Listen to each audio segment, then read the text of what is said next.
How can he be certain the Earl of Duin will take Annabella as a wife? They say he is wealthier than any man living, and the handsomest man in the Borders to boot.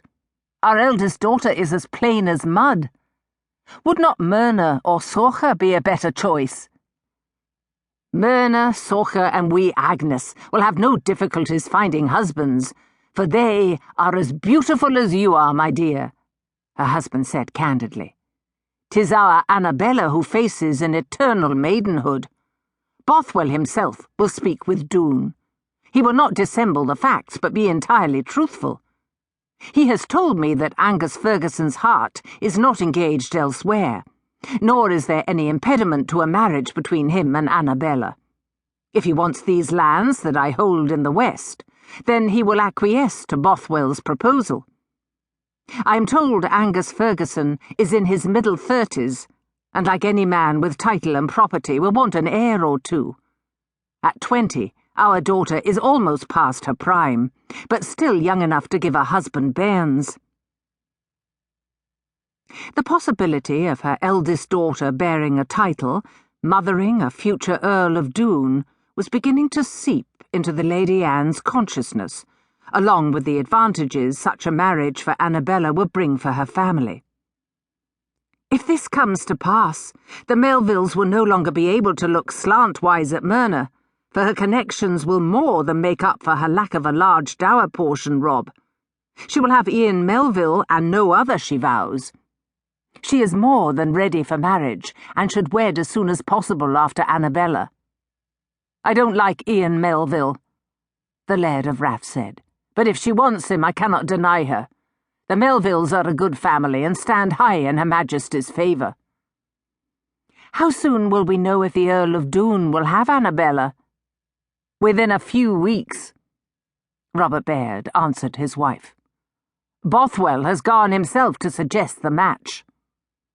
Well, as long as he isn't a sorcerer, the Lady Anne said, and her husband smiled. May she be as happy as we have been all these years, the Laird said to his wife. The Lady Anne nodded in agreement. I pray it, she replied. Chapter 1.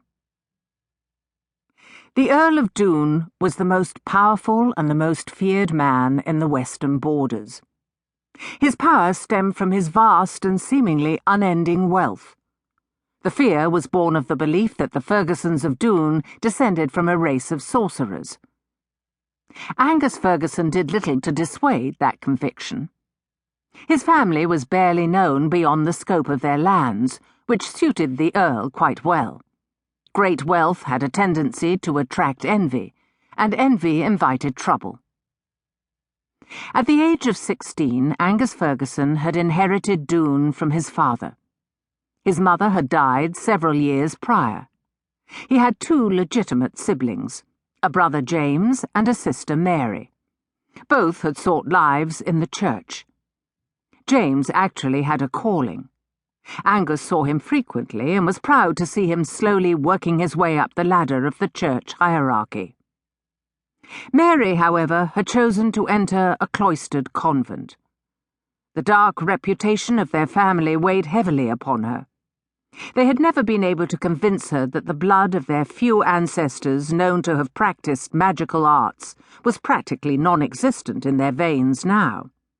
Mary Ferguson felt it necessary for her family's sake to expiate those supposed sins of long ago. He saw her rarely. At the age of 18, Angus Ferguson had seen an opportunity to advance his family, and he had taken it. King James V had been defeated by the English forces in the Battle of Solway Moss 4 years earlier. It but echoed the time some 30 years prior when James's own father had been killed fighting the English, and he had come to the throne a boy ruler.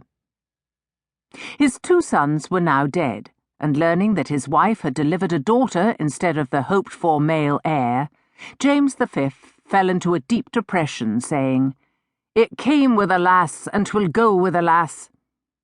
Then, turning his face to the wall, he spoke no more, and died shortly afterward.